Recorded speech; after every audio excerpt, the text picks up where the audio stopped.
another very special episode of Tea Time, back again from Delhi. We're at KP Greens at Greater Noida, and I'm Chetty Nirumla. Today on the show, I've got a Silicon Valley genius. He joins me in Delhi all the way from California to discuss how he became a serial entrepreneur and how people in the world continue to consume media, especially in the emerging markets. And that's what Vuclip, the company that he co-founded, is all about as well. On the show this week, we have Nickhil Jakatdar, CEO and co-founder Vuclip. You're spending 4 hours on a golf course with the person in a golf cart or walking. Right. And that gives you a lot of time to build a relationship. And at the end of the day, the one thing I've learned is it's still a people business. In news, Charles Schwartzel wins China Masters.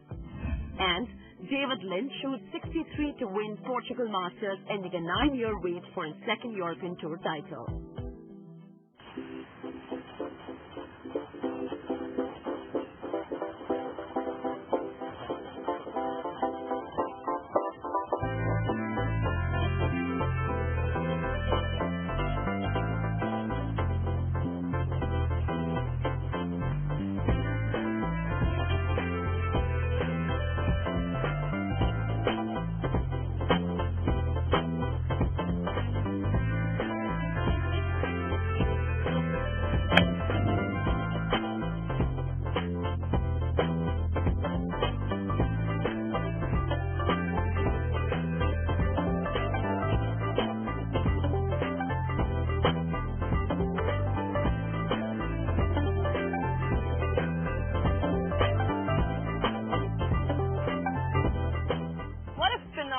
Off, Nickhil.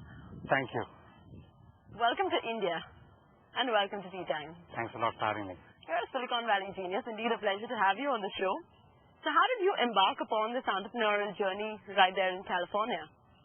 So I was doing my PhD at Berkeley, and while I was doing it, it was 95 to 99, right. The beginning of the dot-com boom. Right. And everyone around me, all they ever spoke about was dot-com this and dot-com that. Correct. And I just wanted to be part of that. I didn't really know what that meant. I just felt like that was a good thing for us to be a part of. And so a colleague of mine from my research group and I, two of us got together. And without having a specific product in mind, we started the company first. And then over the next 6 months... straight out of college? While in college. While in college you started? Yeah. So which was the first one that you all started? Because I know you founded about 3 to 4 companies. 4 companies, yeah. So which was the first one? The first one was called Timber Technologies. It was a semiconductor chip manufacturing software company. Right. So we allowed the chip makers in the world, like an Intel or a TI or an IBM, to make chips more efficiently. Right. That was the first company we did. Followed by a company out of MIT. The first one was my PhD thesis that I made into a company. The second one was the PhD thesis of 7 MIT PhDs who decided to commercialize their technology, and I went to run that company. The third was a group of PhDs from Berkeley again, right. And that was in the area of CAD, computer-aided design. And the fourth company was Vuclip, which we're going to be talking about today on the show. Now, interesting that you're a serial entrepreneur. You're also somebody who loves playing golf. How did you embark upon the golfing journey as well? Did it all start off back there in the Silicon Valley? Yes. In fact, the first company was acquired by a Japanese company. Right. And being part of a Japanese company, golf was definitely something that was comes along important with part the of. territory. Yeah, exactly. And I got started that way, and then as I played it, I enjoyed it more and more, and I felt like it was the perfect mirror of a startup. You know, in a golf game, you go through ups and downs and bad holes and good holes, but you need to keep playing through it. You can't give up on the 14th hole. And so I just every tee-off feels like a startup, and every startup feels like a tee-off. Exactly. So talking about the fourth company which you founded, which is very recent, Vuclip, you founded this company with a vision to impact the way people consume media, especially in the emerging markets as well. More on that.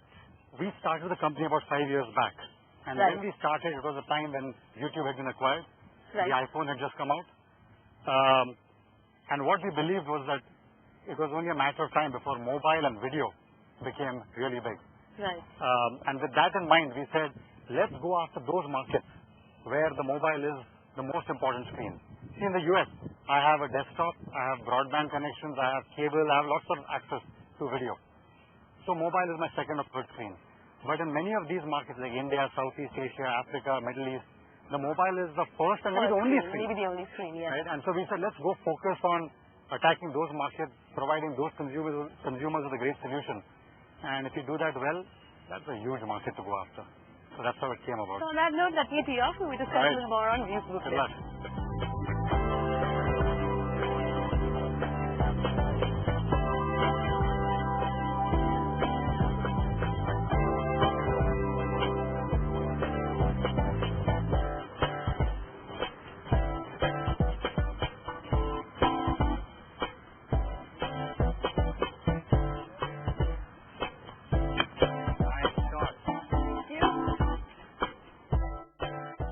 What is it about your business in terms of the entire construct that looks after the entire mobile ecosystem?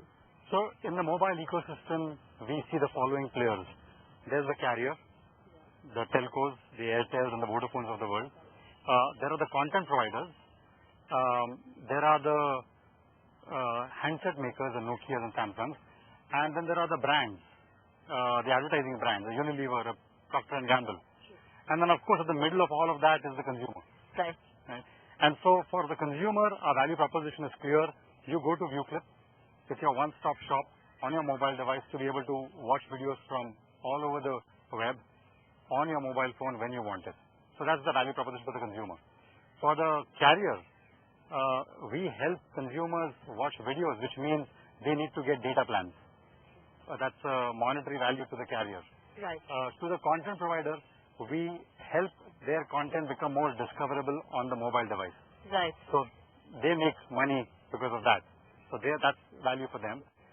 For the handset guys, they're all looking to make video a critical part of the handset. We create apps for their handsets that make their handsets look good. And then finally, for the brands, the advertising brands, their audience is moving from TV to internet to the mobile internet. And so whatever advertising they were doing on the TV, they now want to get to that same audience on the mobile internet. And that's the audience we provide them. And so if we do our jobs well, everyone in the ecosystem benefits. And that is something we put into place right from the beginning. There are other models which help one part of the ecosystem more than the other. Our objective is if the entire ecosystem goes up, we will rise with that tide. India and China, the biggest emerging markets today, we continue to remain on the opposite side of the spectrum as far as smartphones are concerned. How do you deal with a scenario like that? When we started 5 years back, everyone said India and China will sort of go on the same trajectory. Right. But what we found was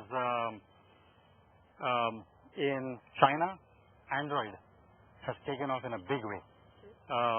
The iPhone is doing very well. In India, the iPhone is not doing all that great relative to other markets. Android is expected to take off, but it's still relatively in its infancy, in its early days. India, I think it's more dominated by feature phone market more than the smartphone market. That's right. That's right. What we are finding that's interesting is in India, the low-cost smartphone is what we see becoming big. The masses want more than a feature phone, but they can't afford a $500 phone. Right. So they go buy a sub 5,000 rupee phone, which is Android, and it works way better than a feature phone does, not as expensive as a high-end smartphone, and you can go watch video, you can do a lot of interesting things, and that's the segment that we see really taking off in India. All right, so a lot that the starting up professionals in India and young budding entrepreneurs need to learn from a Silicon Valley genius like Nickhil. We're going to remain in conversation with him on the other side of the break as well. Take a quick break. We will see you on the other side. Thank you for staying with us on Tea Time. We're in conversation with Nickhil, who is the co-founder of a company called Vuclip based out of the Silicon Valley. We are at a nascent stage of mobile TV viewing and mobile video clips as well. Would you agree to that? Yes, I think it is. Today there are about 700 million TV viewers in a country like India. Right. There are only 100 million mobile internet users. It's very nascent. It's very nascent. So what you're saying is absolutely true. What will stop that, what will change that is three things. The mobile devices have to get better. True. The networks have to get better so that the experience is much better. So from 3G you move on to 4G and you just keeping Yeah. going up the ladder. Exactly. And the third thing is the affordability of the data pricing has to get to the realm that the masses can benefit from it. Right. And these three things are already happening in a pretty significant way. From 2G we're going to 3G. We're going from feature phones to these low-cost smartphones we spoke about. And data plans have gone from 10 paise per 10 kilobytes to now for 49 rupees you get a gigabyte. That's a lot of data. There is that very slow but steady shift that we're seeing in terms of preferences as well. Having said that, you're saying TV viewing is not going to change in this country. It is going to remain as it is, isn't it? But there is a part that will eat up into the shares. Would you think I so? think a lot of the TV content, the TV channels will want to ensure that in addition to their TV presence, they have a mobile presence as well. I don't think they can ignore that. I think until last year it was too small. This year, 100 out of 700, you're already talking about 15%. True. And, in 2 years it's supposed to become 300 million. And TV will go to 800 million. So now it becomes 40%.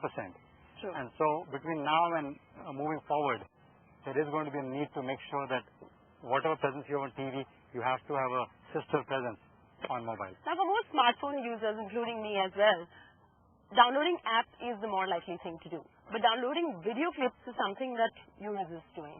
Is that impacting you somewhere? So, in a country like India, about 10% of the users are smartphone users. Right. 90% are feature phone or these low-cost smartphone users. Right. For them, downloading an app is a significant friction point. The lower the barrier to adoption, the better. And so, the approach we have taken is make it all browser-based. Right. Right. So, you click on an SMS somebody sent you, it opens the browser, and you can start watching the video. That anybody can do. Right? And that is what we expect to see for the next few years. But are consumers resisting from downloading that video clip that you are surfing online? We aren't seeing that resistance at all. In fact, what we are seeing is simplicity is what they care about. So whether it's streaming or download, all they want to do is click on a button and the video should start playing. Right. And that we enable. Now, to the point you made, in 3 years, that behavior will change. And as you get these low-cost smartphones having their own app stores, which some of them already do, they will also start downloading apps, and that will become the way to go about doing things. But what is important is for us to handhold the consumer from introducing them to the world of videos and low-cost smartphones to taking them up the value chain to where they can do, download an app and do all the same things that we do. But it will take a few years.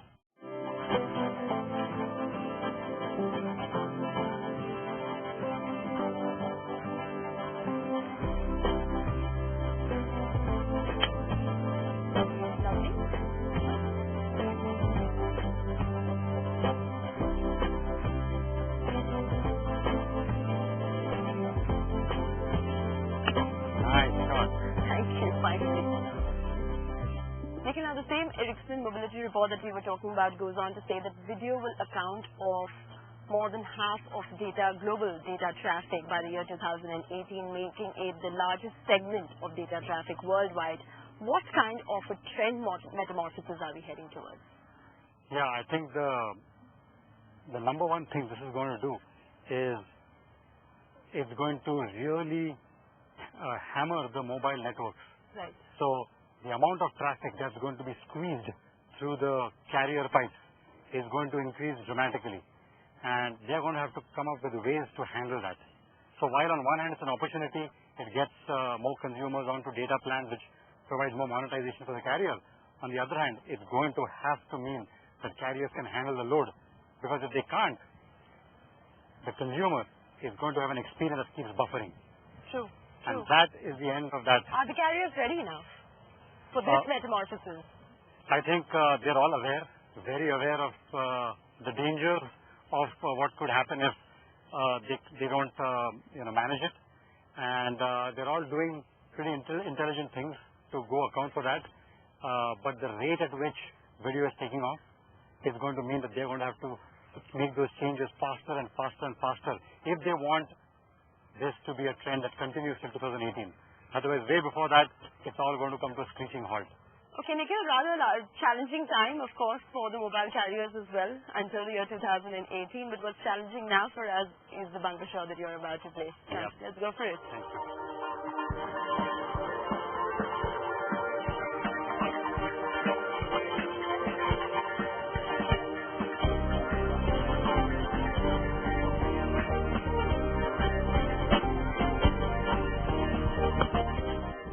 Fabulous one, Nickhil. On that note, let's take a quick break right here on Tea Time. On the other side of this break, we will still remain in conversation with Nickhil and see what his advice is to the budding entrepreneurs of this country who are about to start out. Thank you for staying with us on Tea Time. We're in discussion with Nickhil of Vuclip. He has founded the company, and we were discussing about smartphones and feature phones in the market and the demographics and the consumer preferences as well, and his, of course, advice to the young startups in India as well. Let's start off with, so Nickhil, you are somebody who has invested in about 20 companies. You also have founded 4 companies of your own. What's next for Nickhil in his career? So once I'm done with the Vuclip, and I hope that done means I made it a big success, I'll go find the next adventure. You know, when I did the first company, when I was done with it, I didn't know what the second company was going to be or whether I was even going to do a second company. And then the right situation presented itself, and I was excited and passionate about it. I got into it. When I was done with the second, I thought I'm going to retire now. But the third company came calling, and it was an exciting thing I was passionate about. When did that, and so I've not got any plans. I'm sure I have a something. feeling the 5th one is on its way, isn't it? I'm sure it's out there somewhere. And so you take 6 months break after every company that you Right. end up selling. And in these 6 months, you play a lot of golf, isn't it?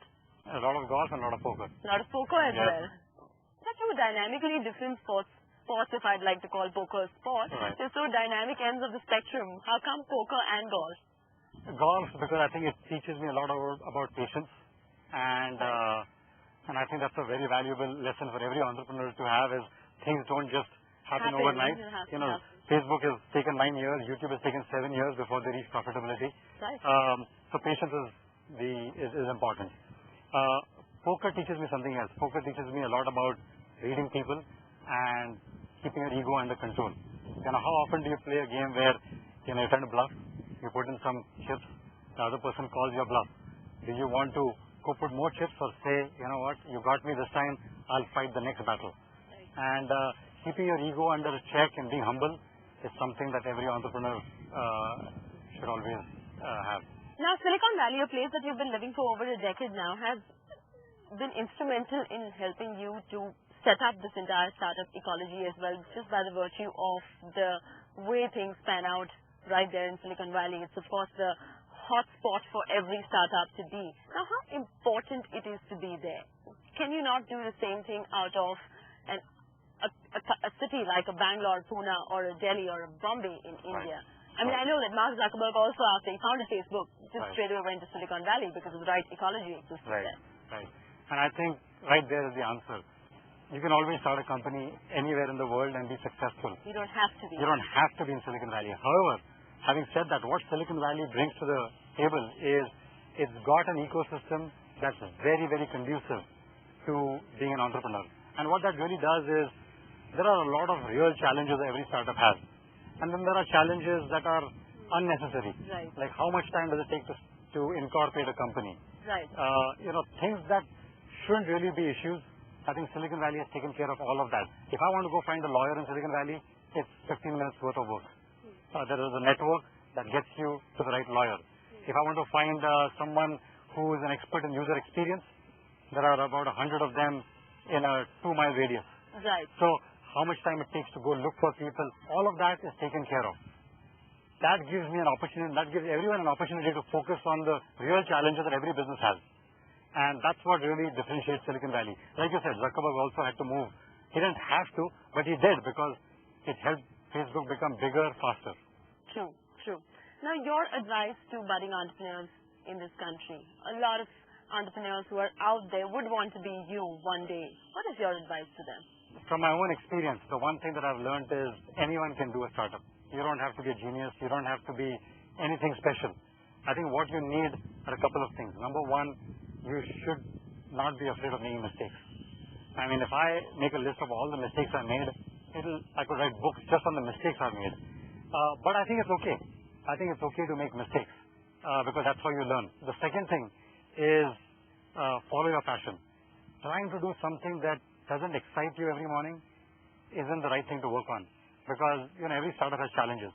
And if you're working on something that you're not passionate about, it becomes a drag. You keep going to work and your shoulders are drooped and it's just not fun. So if you follow your passion and you're not afraid to make mistakes, anybody can do great things. The last thing that I would say is look for a good mentor. I think what a mentor does is he or she helps you accelerate you don't have to make all the mistakes or learn all the lessons the hard way. You can learn some because of other people's experiences. And so having a mentor you can count on, you can trust, is a phenomenal advantage. And I've had my fair share of them. On that note, let's finish our game and we'll talk a little more about golf. Right.